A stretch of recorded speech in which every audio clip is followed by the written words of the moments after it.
Hello everyone, it's Adref here and welcome to another Mastering the Laning Phase series. Today we are gonna cover the laning phase of Hoodwink, and I've just recently played this match, so everything is fresh in my head. And yeah, let's go. If you don't know me, I'm currently 7.1k MMR, and you can also follow and like this video if you enjoy the content that I'm trying to create to you guys. So yeah, try to subscribe to the channel and welcome to the RDREF English community. Okay, so yeah, let's go here. Okay, a strong point that I need to say before we start analyzing stuff here is the fact that I was kind of late to this lane. Usually I try to place an obs ward here, an observer ward here, so I can see the HC very up close to his tower if I need to.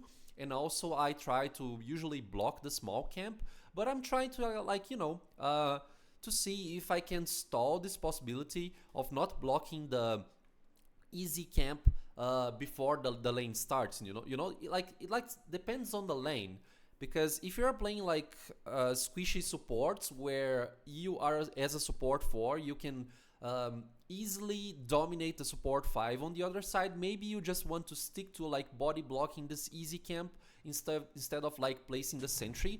But I kind of knew that Ogre placed his sentry ward here to block the hard camp, so let's see how the trading hits and everything happens here in this lane. So I'm playing against Ogre.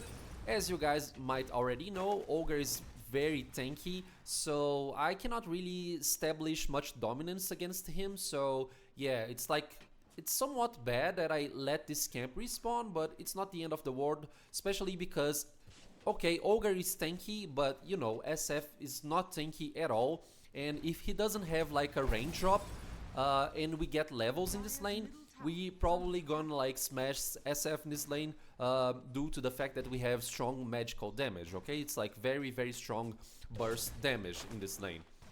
So I'm just trying to trade hits with Ogre.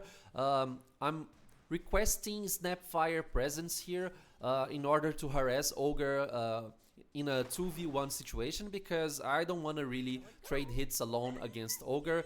And to worsen everything up, he actually got his level 2 before me and also before Snapfire.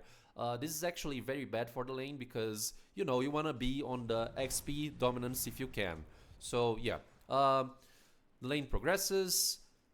We are gonna establish some harassing onto SF pretty soon, because he missteps when we get level 2. So yeah, we will have a small window on trying to go and secure the kill. I'm gonna speed up until we reach that point. So yeah, let's see how that goes. It's probably right now, because if you're playing as an HC, I already told this once, but you don't ever want to maybe stack the 2 range creeps unless you have a reason to do so. I feel like SF, he would rather play near his tower, and you usually want to push the lane out, especially when the support 5 has access to the easy pool here, when you are a very, very squishy hero, and if you cannot burst the enemy with your ability. So let me give a small example. Maybe consider if you are playing maybe a Naga Siren or maybe a Faceless Void. Level 1 and level 2 are not so great, so yeah, that's a possibility here. And as I mentioned, the lane, the creep wave just pushed towards our tower. Ogre, he intended to perform a single pull here, but this is a very common scenario when you are playing a support 5 and you want to pull, and then your HC is very pushed in the lane, so he just killed himself here.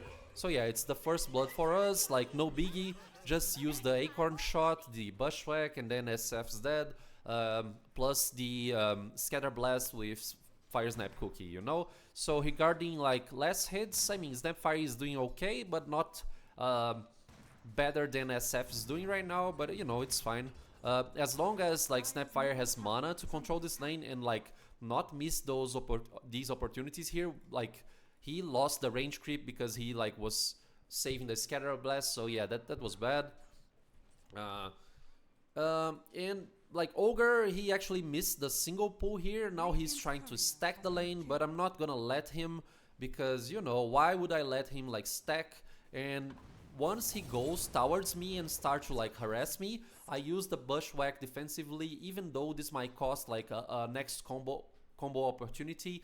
But I mean, I have to like protect myself. The small creeps were targeting me and also Ogre, so yeah, I thought it was like decent the way I use my bushwhack, um, especially because I don't have clarities right now. I think I'm gonna buy like some items pretty soon, but I'm saving for my boots because I want the mobility, you know? So yeah, I feel like with extra mobility I can zone out Ogre better. One thing here, it's like the same play that happened before, but you know, now SF has like a magic one finished. He actually got the healing lotus before Snapfire, and I think that was actually like somewhat of Snapfire's like misplay because you know, we just got a kill on SF, and like Snapfire should probably have the opportunity to like fetch the healing lotus by himself, but it's still fine. Like he is farming like decently. It's not the end of the world once again. So yeah, the game is happening here. I'm gonna speed up and like focus on my perspective. Here I didn't have any mana, and since I was like focusing on getting my boots of speed, I wouldn't be able to fetch some mana regen for myself. But I'm like trying to focus on this play here in the bottom lane and trying to see what's happening, you know, because if I have the chance to TP with mana, I'll try to like answer and kill this Undying or Pudge, but it wasn't the case, so I just go back top with a clarity that I actually waited like 20 gold passive income or something to get this clarity here. Ogre, he's going to like execute this side pull here, which is not so bad, I'd say, especially because we are gonna get most of these creeps here, so it's more money for Snapfire and like XP for us.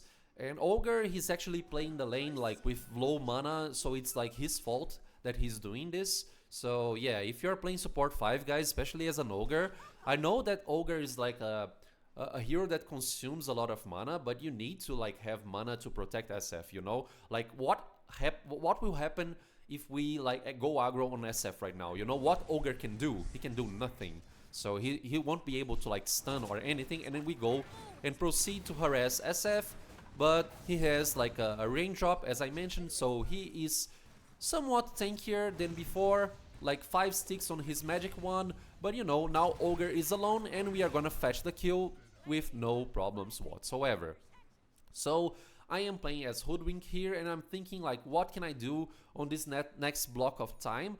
I'm gonna probably go and contest the rune. Let's see what happens. I'm gonna slow down the game because this play here is gonna be like a very like big movement play, you know? So as you can see here, like Pudge, he was actually also waiting for the rune as well. So we go and try to play defensively here, but the Ogre, he uses his TP since he died, and Pudge, he was just waiting here, so he didn't use his TP at all. Maybe he did, actually. So both heroes actually use the TP preemptively, trying to contest the rune. So yeah, I actually focus on trying to get the kill on Pudge, but like since OD, and this was like a 3v2 situation here, OD just like focusing on trying to run and also trying to apply some damage as long as he could. I got the kill on Pudge before they actually got the kill on me, so I'm fine with soaking up the XP. I feel like this play was decent. It wasn't bad, and I respawn and like you know, you have to like keep analyzing and like keep thinking what you should do on your next play. So I feel like I didn't have any other options instead of like just going top. So I'll just go top right now and see if I can assist Snapfire onto something. Also, I could have used my TP here on the tier 2 tower to like wait the next XP rune, which was the first one of the game. Yeah, I kind of like lost this opportunity because you know, I could have like been there way before, and now I said to Snapfire, yo, can you actually pull right now because I'm gonna fetch the XP, and he totally ignored what I said, and let's see what happens, you know. Like on bottom lane, I feel like Lone Druid should probably not be losing this lane so much. but he's probably like playing this one a little bit bad. It happens.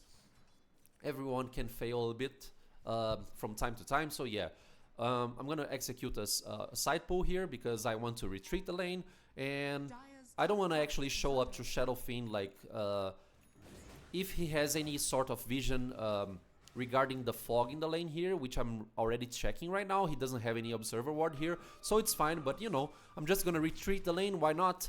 And then if SF shows up, because I mean, he's just farming on the jungle right now, we kill him. But you know, so movement on the middle lane, and I have to like help OD. He goes and banishes like the Pudge.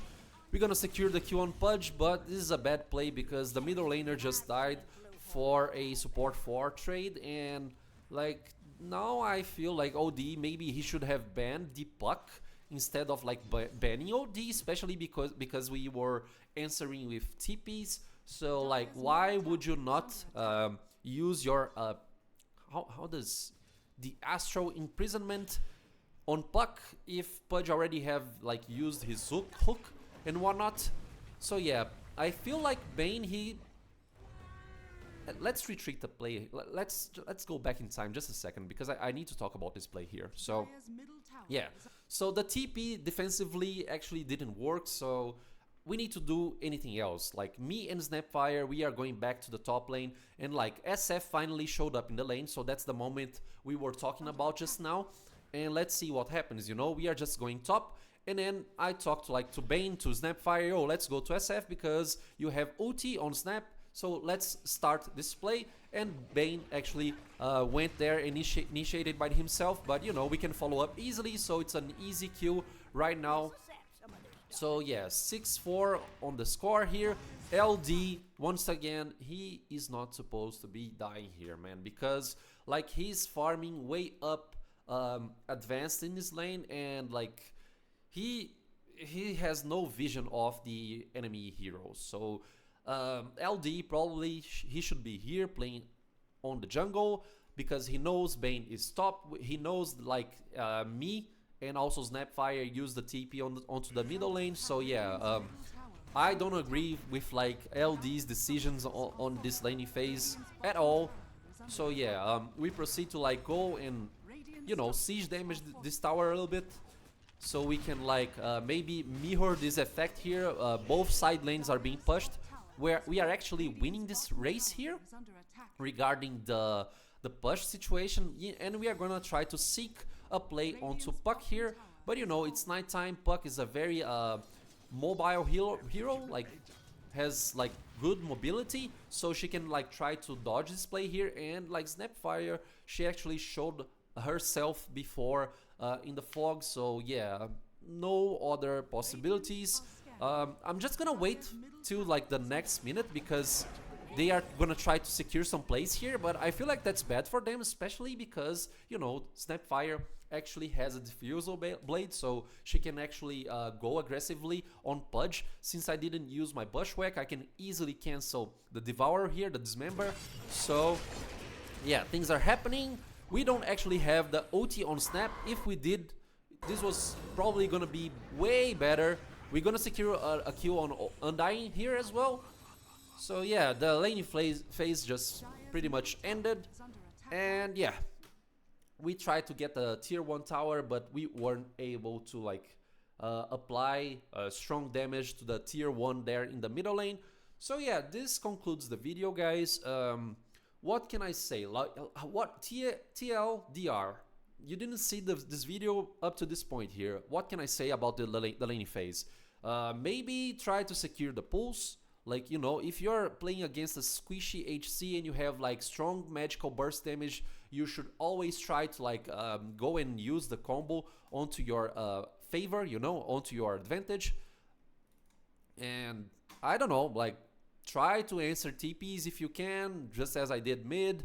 I was trying to like focus on TPs on bottom lane as well. Yeah, I don't know, it's like just the 101 for support 4. And yeah, let's conclude this video. If you like the video, don't forget to like subscribe and also like. And yeah, hopefully I'll see you on the next edition of the Mastering the Laning phase or the pro player analysis. See you guys soon. Bye bye. Thank you for being here.